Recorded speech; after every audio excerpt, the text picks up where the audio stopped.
Hello, welcome to Sali kitchen. ഇന്ന് പഴം വെച്ചിട്ടുള്ള, അതായത് നേന്ത്രപ്പഴം വെച്ചിട്ടുള്ള നല്ലൊരു സിമ്പിളാണ്, കുറച്ച് വെറൈറ്റി ആയിട്ടുള്ളൊരു സ്നാക്കാണ് ചെയ്യുന്നത്. ബനാന വെച്ചിട്ടുള്ളൊരു പിൻവീൽ നല്ല ടേസ്റ്റാണ്, പെട്ടെന്ന് തന്നെ ഉണ്ടാക്കിയെടുക്കാം. ഒരു 10 മിനിറ്റ് മതി. അപ്പോൾ എങ്ങനെയാണ് ഇത് ചെയ്തെടുക്കാൻ നോക്കാം. നല്ല പഴുത്ത പഴം തന്നെ എടുക്കണം കേട്ടോ ഇതിന്. ആദ്യം നമുക്ക് പഴം വെച്ചിട്ടുള്ള ഒരു ഫില്ലിംഗ് ആണ് ചെയ്യേണ്ടത്. അതിന് വേണ്ടിയിട്ട് ഒരു ഫ്രൈ പാൻ ചൂടാക്കാൻ വെച്ചിട്ടുണ്ട്. ഇതിലേക്ക് ഒരു 1.5 ടീസ്പൂണോളം നെയ്യ് ചേർത്ത് കൊടുക്കുന്നുണ്ട്. 1.5 ടീസ്പൂണൊന്നും വേണ്ട, 1 ടീസ്പൂൺ മതി. നെയ്യ് കുറച്ച് അങ്ങ് ചേർക്കുമ്പോൾ നല്ലൊരു ടേസ്റ്റ് ഉണ്ട്. അപ്പോൾ നിങ്ങൾക്ക് നെയ്യ് കുറക്കണം എന്നുണ്ടെങ്കിൽ കുറക്കാം കേട്ടോ. നെയ്യൊന്ന് ചൂടായി വന്നാൽ ഇതിലേക്ക് നമുക്ക് പഴം ചേർത്ത് കൊടുക്കാം. നല്ലോണം പഴുത്ത പഴം തന്നെ എടുക്കണം, എന്നാലേ നമുക്ക് ആ ഒരു വിചാരിച്ച പോലെ ഉടഞ്ഞ് വെന്ത് കിട്ടുള്ളൂ. അപ്പോൾ ഞാൻ 2 മീഡിയം സൈസുള്ള പഴമാണ് എടുത്തിട്ടുള്ളത്. ചെറുതായിട്ട് തന്നെ കട്ട് ചെയ്തെടുക്കുക, അത് ചേർത്ത് കൊടുക്കാം. ഒന്ന് മിക്സ് ചെയ്തെടുത്തതിന് ശേഷം ഇതിലേക്ക് ഒരു 1.5 ടേബിൾ സ്പൂണോളം പഞ്ചസാര ചേർത്ത് കൊടുക്കുന്നുണ്ട്. നല്ലോണം ഒന്ന് മിക്സ് ചെയ്ത് യോജിപ്പിച്ചെടുക്കാം. പിന്നെ ഒരു 1/4 ടീസ്പൂൺ ഏലക്കപ്പൊടിയാണ് ചേർത്ത് കൊടുക്കുന്നത്, നല്ലൊരു ഫ്ലേവർ കിട്ടാൻ വേണ്ടിയിട്ട്. ഓപ്ഷനിലാണ്, ഇല്ലാന്നുണ്ടെങ്കിൽ ഒഴിവാക്കിക്കോളൂ. ഒന്ന് യോജിപ്പിച്ചെടുത്തതിന് ശേഷം പഴം നല്ല സോഫ്റ്റായിട്ട് വെന്ത് കിട്ടാൻ വേണ്ടിയിട്ട് നല്ലോണം ഒന്ന് വേവിച്ചെടുക്കണം. ഇപ്പോൾ അത്യാവശ്യം പഴമൊക്കെ നല്ല സോഫ്റ്റായിട്ട് വെന്ത് വന്നിട്ടുണ്ട്. അടച്ചു വെക്കുകയാണെങ്കിൽ പെട്ടെന്ന് തന്നെ റെഡിയായി കിട്ടും. ഈ സമയത്ത് ഇതിലേക്ക് ഒരു 1/4 കപ്പ് തേങ്ങ ചിരവിയത് ചേർത്ത് കൊടുക്കുന്നുണ്ട്. എന്നിട്ടൊന്ന് മിക്സ് ചെയ്ത് യോജിപ്പിച്ചെടുക്കാം. യോജിപ്പിച്ചെടുക്കുന്ന കൂട്ടത്തിൽ ഈ ഒരു സ്പാറ്റിൽ വെച്ചിട്ട് നല്ലോണം ഉടച്ചെടുക്കുന്നുണ്ട്. പഴം നല്ലോണം മാഷ് ചെയ്തെടുക്കാൻ പറയുന്നത് പീസൊന്നും ഇല്ലാതെ കിട്ടുമ്പോഴാണ് നമുക്കത് പിൻവീലിൻ്റെ ഉള്ളിൽ നിരപ്പാക്കാൻ പറ്റുക. അത് നിങ്ങൾക്കത് ചെയ്യുമ്പോൾ മനസ്സിലാവും. തേങ്ങ ചേർത്തിട്ട് ഒന്ന് ഇതുപോലെ ആക്കി എടുത്തതിന് ശേഷം ഫ്ലെയിം ഓഫ് ചെയ്യുക. ഇത്രയേ ഉള്ളൂ, നമ്മുടെ പഴത്തിൻ്റെ ഫില്ലിങ് ഇവിടെ റെഡി ആയിട്ടുണ്ട്. ഇനിയിപ്പം ഇതിന് വേണ്ടിയിട്ടുള്ള ഒരു ഡോ ഉണ്ടാക്കിയെടുക്കണം, മൈദ വെച്ചിട്ടുള്ളത്. അപ്പോൾ അതിന് വേണ്ടിയിട്ട് ഒരു ബൗളിലേക്ക് ഒരു 1/4 കപ്പ് വെള്ളം ചേർത്ത് കൊടുക്കുന്നുണ്ട്. മൈദക്ക് പകരം നിങ്ങൾക്ക് ഗോതമ്പ് പൊടി ചേർക്കാം. പിന്നെ ഒരു നുള്ളു ഉപ്പ് ചേർത്ത് കൊടുക്കുന്നുണ്ട്. നല്ലൊരു ഭംഗി കിട്ടാൻ വേണ്ടിയിട്ട് 1 ടീസ്പൂൺ എള്ള് ചേർത്ത് കൊടുക്കുന്നുണ്ട്, കറുത്ത എള്ള്. ഇത് ഓപ്ഷനിലാണ്. പിന്നെ 1 ടീസ്പൂണോളം പഞ്ചസാര ചേർക്കുന്നുണ്ട്.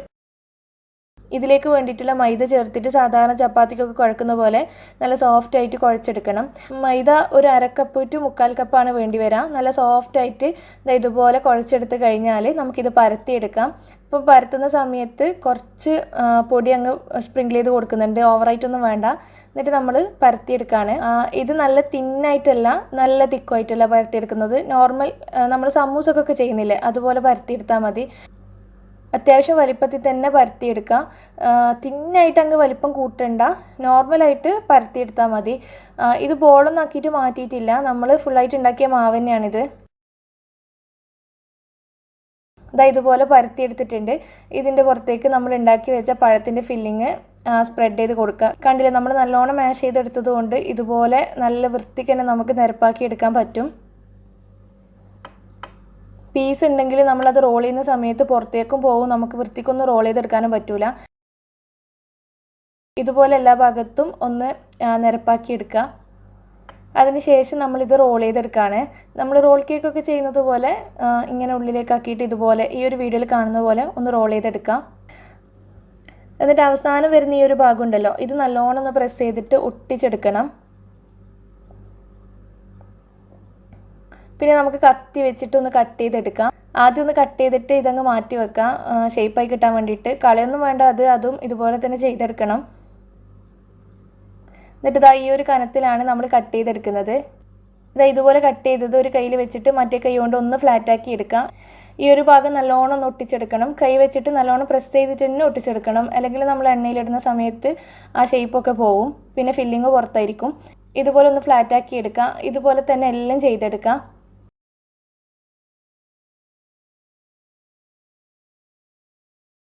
ഇനി ഇതിപ്പോൾ ഫ്രൈ ചെയ്തെടുക്കാൻ വേണ്ടിയിട്ട് ഒരു ചീനച്ചട്ടിയിൽ അത്യാവശ്യം ഓയിൽ ഒഴിച്ച് കൊടുത്തിട്ടുണ്ട്. ഓയിൽ നല്ലോണം ചൂടായി വന്നാൽ നമ്മൾ ഉണ്ടാക്കി വെച്ച പിൻവീൽസ് ഓരോന്നായിട്ട് ഇട്ട് കൊടുക്കാം. ഓയിൽ ചൂടായി കഴിഞ്ഞാൽ ഒരു മീഡിയം ടു ലോയിൽ ഇട്ട് കൊടുക്കണം. നല്ല ചൂടുള്ള സമയത്ത് ഇട്ട് കൊടുത്താൽ പെട്ടെന്ന് അത് കരിഞ്ഞു പോകും. ഇത് പുറം ഭാഗം കുറച്ചങ്ങ് ക്രിസ്പി, ഉൾഭാഗം ആ പഴത്തിൻ്റെ സോഫ്റ്റ്നെസ്സും സ്വീറ്റ്നെസ്സും ഒക്കെ കിട്ടണം. എല്ലാം ഒരുപോലെ അങ്ങ് കറുത്ത് ക്രിസ്പി ആക്കി എടുക്കരുത്, അപ്പോൾ ടേസ്റ്റ് ഉണ്ടാവില്ല. നമ്മൾ മീഡിയം ടു ലോയിൽ ഇട്ടിട്ടാണ് വേവിക്കുന്നത്. അപ്പോൾ ഉൾഭാഗത്ത് ഉള്ള മൈദയൊക്കെ വെന്തോളും. അതൊന്നും വിചാരിച്ചിട്ട് ടെൻഷൻ ആവണ്ട. ഇനി പുറം ഭാഗം ആയാലും നല്ല ഡാർക്ക് ആയിട്ടുള്ള ആ ഒരു കളറൊന്നും ആക്കി എടുക്കണ്ട, ലൈറ്റ് ആയിട്ടുള്ള ഒരു കളറാക്കി എടുത്താൽ മതി. ഇതാ ഈ ഒരു കളർ ആക്കി എടുത്താൽ മതി. ഇതിൽ പഞ്ചസാര ചേർത്തുകൊണ്ട് പെട്ടെന്ന് തന്നെ കളർ മാറും. അപ്പോൾ ഒരുപാട് സമയം അങ്ങ് വേവിക്കാനും നിൽക്കണ്ട. തിരിച്ചു മറിച്ചൊക്കെ ഇട്ടിട്ട് ഈ ഒരു കളറാക്കി എടുക്കുക. ഇതുപോലെ തന്നെ എല്ലാം ചെയ്തെടുക്കുക. പെട്ടെന്നൊരു കിച്ചൺ ടവലിലേക്കോ പിന്നെ സ്ട്രെയിനറിലേക്കോ മാറ്റിയാൽ മതി. ഓയിൽ കുടിക്കുന്ന ഒരു പ്രശ്നം ഉണ്ടാവില്ല. അപ്പോൾ നല്ലൊരു ടേസ്റ്റി ആയിട്ടുള്ള ഒരു പഴം വെച്ചിട്ടുള്ള സ്നാക്കാണ്. നല്ലോണം പഴുത്ത പുറംതൊലിയൊക്കെ നല്ലോണം കറുത്ത പഴം ഉണ്ടല്ലോ, അപ്പോൾ അതൊക്കെ വെച്ചിട്ട് ചെയ്യാൻ പറ്റുന്ന നല്ല റെസിപ്പിയാണ്. അങ്ങനെയുള്ള പഴമൊക്കെ എടുക്കുകയാണെങ്കിൽ ഞാൻ പറഞ്ഞത് നേരത്തെ നല്ലോണം ഉടച്ചെടുക്കണം, അതൊക്കെ പെട്ടെന്നായി കിട്ടും. അപ്പോൾ നല്ല ടേസ്റ്റും ആയിരിക്കും. അപ്പോൾ എന്തായാലും ഒന്ന് ട്രൈ ചെയ്തിട്ട് ഫീഡ്ബാക്ക് അറിയിക്കുക. വീഡിയോ ഇഷ്ടപ്പെടുകയാണെങ്കിൽ ലൈക്ക് ചെയ്യാനും ഷെയർ ചെയ്യാനും മറക്കരുത്. താങ്ക്